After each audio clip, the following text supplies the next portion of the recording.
Hey, this is Katie with Following the Funks. We are continuing our last video in our little February mini-series of love that covers all things that I love about turkey. Okay, not all things, but every week I've covered something different about turkey. And this week is 5 people who love turkey too.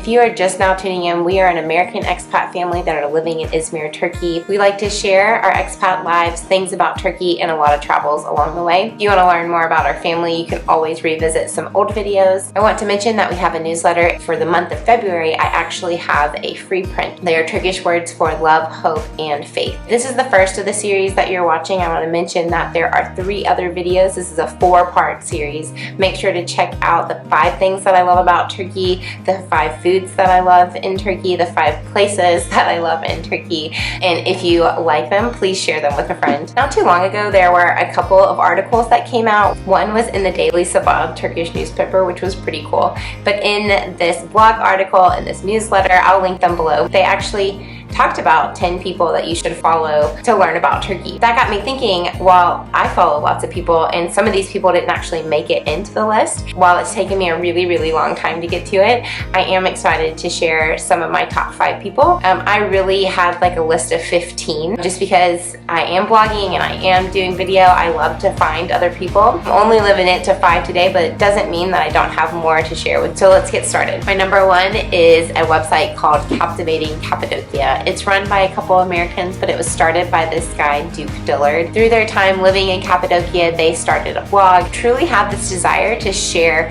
Cappadocia, yeah, the touristy part of it, but more so just the heart of Cappadocia. That it's more to really help you get an idea of what the region of Cappadocia looks like and what the people are like. They truly want you to look past all of the fun touristy stuff and really take the opportunity to meet the people of Cappadocia. So here's what I love about them. This blog has been around since potentially 2012. It doesn't say when it was started, but since he moved there in 2011, I'm thinking 2012.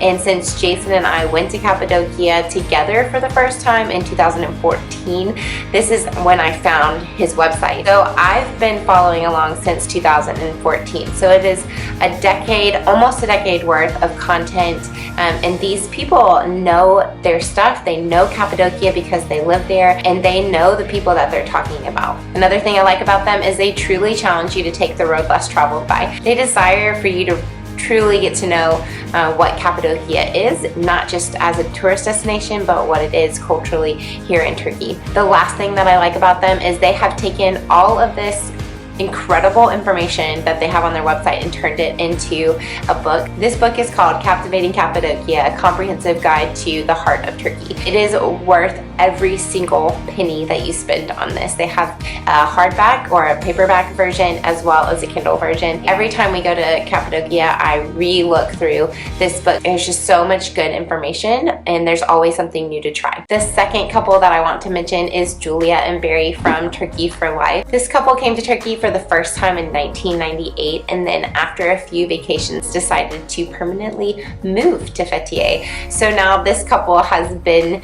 living in Fethiye for over a decade and their blog has also been running for over a decade. A few things that I love about this website is one, that it has been around for quite some time and this couple is here to stay. So they are living life in Fethiye. They share kind of the expat view on what things look like. They are also not American, so they share their British take on some things. Something else I admire is that they have a love for soccer, or here it's called football. I have never had that love, but I know more about the soccer teams or the football teams here because they like to share that information. It's something that's a hobby or a passion for them. The last thing that I love about them is that while they live in Fethiye, their information on their website is not just Fethiye information. It covers all parts of Turkey, from their years of travels. If you are curious about Fethiye, they also have an email that they send out every month, and it recaps the information that they're writing on their blog. It tells you about Fethiye and what's going on there, and it even covers their favorite sport. Number 3 on my list is the website called slowtravelguide.com.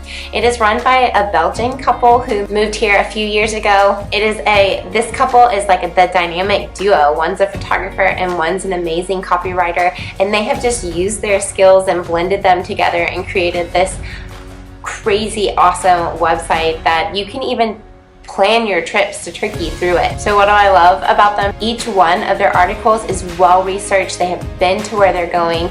They have incredible photos. These guides are just extensive. I also love that they are a non-tour going couple, so they want to independently travel, they want to slow travel, and they want to help you learn how you can get from point A to point B without having to use some tour guide or without having to use a tour group with 30 people in it. The last summer in Kalkan, we actually took a day trip up towards Fethiye, and we got to meet this couple, and they are so sweet. And what I learned from them is that they have a love for like ancient sites and really knowing the history of the place that they're living in. And one of their goals, if I remember correctly, is that they desire to visit all of these ancient sites in Turkey. And I think that there's like 400 or so on this list. I am looking forward to reading content about places that I will probably never make it to, but I know that it's a goal of theirs, and they will for sure make it that way at some point in time in the next few years. Number 4 on the list is a website called westtoeast.org. This website is run by 2 friends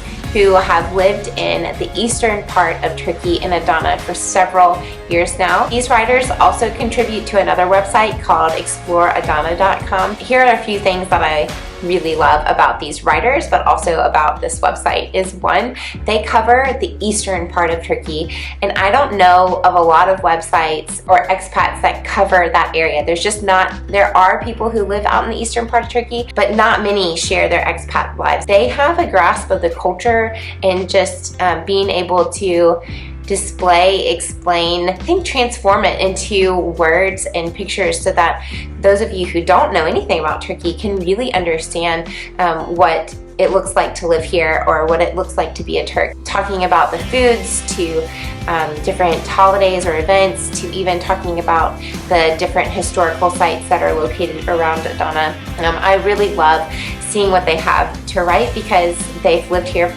for long enough to really understand the layers of complexity that comes with cultures that you have never grown up in. The last thing that I love about the westtoeast.org website is that they also have these really fun shirts, so you should go and check them out, and if you want to support them, then you could buy a shirt. Number 5 on my list is this website called Hasatco.com. It is run by an American gal who is married to her Turkish husband. His family owns a farm outside of the city of Izmir. I met Jo when she had recently moved back, and her and her husband were planning to get married. She has a master's degree in gastronomy. It is a topic that I honestly know nothing about. The information that she pulls together from a simple dish looked deeper than just a recipe as to like why this is important for this family or these cultures or why it's important in Turkey. Here are a few things that I love about her website. She and her husband both have this passion for agriculture, gastronomy, and cooking, and they do some of the most fun reels. So you can go check out her Instagram. You can see her make different Turkish recipes, and they're not hard. See if there's a recipe that you might be interested in trying out, and boom, all of a sudden you've made your first Turkish dish. I also love being able to see through her lens and learn about village life, farm life here in Turkey through her husband and through her in-laws. Just through sharing her wedding, through sharing her marriage, through learning to live here in Turkey, you really get a glimpse of a different type of life. It's not Istanbul, it's not big city, it is definitely more village and it's slow life, and you really get to see the true nature of Turkish people. The last thing I want to mention also has these amazing postcard prints. Through her postcards that she has captured just these different parts of Turkey that are very, very Turkish. They're just lovely creations, and